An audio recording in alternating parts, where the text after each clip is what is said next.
This building is a living piece of history. I was going to say there's nothing like it in Dalton. There may not be anything like it within a 30-mile radius.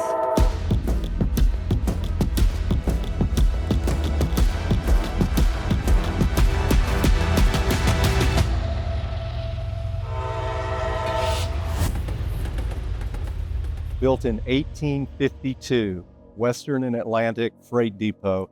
Currently, it's the oldest commercial structure surviving in Whitfield County. As rail lines brought this area together, the cities grew up around them. In fact, this very facility was the center from which all of Dalton was built.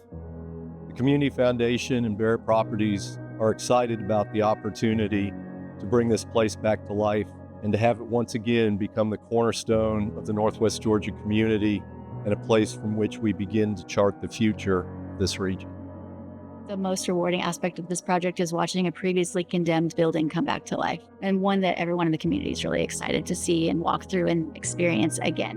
When I first got to Dalton, the depot was all we had. It was the epicenter of social life in Dalton. This building is really important to the history of Dalton, the economic success of Dalton. All your goods, your foods, everything came through this building. Having the coolest building in town sit vacant for 10 years is not a good sign. Our goal is to breathe new life into this building, preserving its historical nature, but also understanding that a new life awaits it in the next chapters that will be written. David Aft and Bob Caperton brought me on to kind of help them envision as we kind of looked at the space and what it could be. The notion was create a flexible space. The sleek design of the glass pocket doors. Being able to kind of partition to create as many different types of environments as possible. Super modern, but also lets the historic nature of the building shine. We tried to think about how the space was used over the decades when it was an active depot and people were coming and going, to also when it was a bar. But in all cases, it's been a center. The community hub.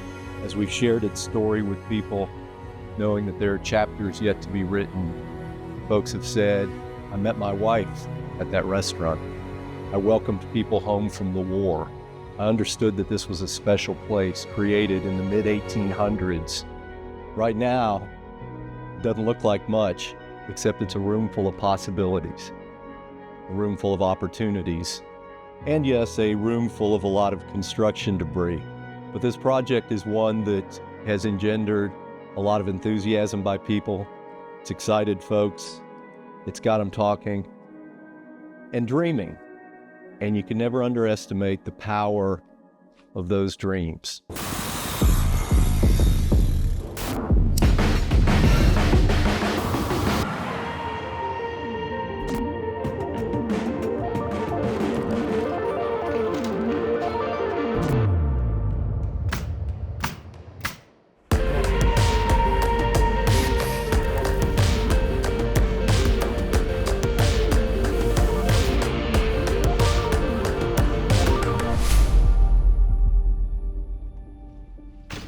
Once construction started, there was a lot more questions because of the historic nature of this building. Things weren't built like they are now, and so there were a lot of surprises. After the first rain, we come in, we go to get under the floor, and we realize it's 6 inches deep in water everywhere. There was a lot of structural stuff that we didn't anticipate, water drainage issues. There were areas where it seemed like the paint was holding the brick up, and once you started taking the paint off, the brick would just start to crumble. It wasn't just water coming in, it was water coming up. We dug 780 foot of internal French drain and redo the entire foundation to really eliminate the possibility of water issues and settling issues and brick issues altogether.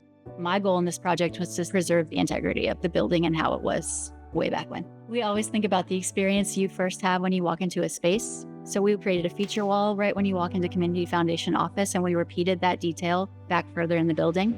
We created some new arched doors that didn't exist before, and we replicated them to match the two old existing doors that were here. We kept the old historic floors and just refinished them. The older floors, they're a lot harder than the woods we use today, more naturally grown, and it took its toll on his machine. So it led to Pepsi having to sand the whole floor on his hands and knees with an etcher. It turned out looking great. Every piece of floor that we pulled up we put back down. So all of the floors here are original, and they all show the character of being original. Way we've developed it, we've tried to bring back some aspects that used to exist. Clerk's office, like a telegraph room. There's an old scale. Keeping that scale felt like a no-brainer to everyone involved, I think, because it is such a interesting relic of the past.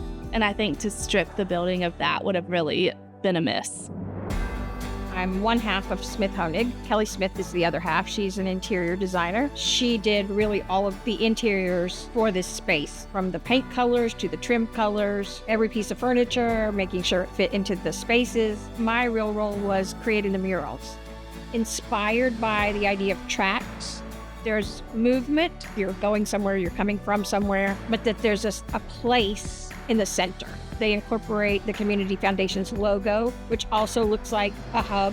They've taken the structure, respected this kind of historical nature of it, but have given it a 2025 spin that's very crisp, very contemporary, but very functional. I think it's fantastic. It is just very exciting for the Community Foundation to come a full circle back and be in the very building that started this community of the city of Dalton. Today, it's a little bit more of a poetic connection, but community members can come in again and interact with each other and dream up ideas for the future. They're not really going somewhere on a train, but they can go somewhere in the community with a new idea. And I think this additional visibility will allow the Community Foundation to be a bigger and better part of the growth of the community of Dalton and the other communities that we serve in Northwest Georgia. As the Community Foundation prepares to move its offices down here, we do so with a sense of excitement, a sense of passion, focus, and a commitment to preserve the history of this special building while building new chapters into the future of this community. It's exciting to contemplate what will happen and the differences that will be made as we discuss the future of our region in this very special place.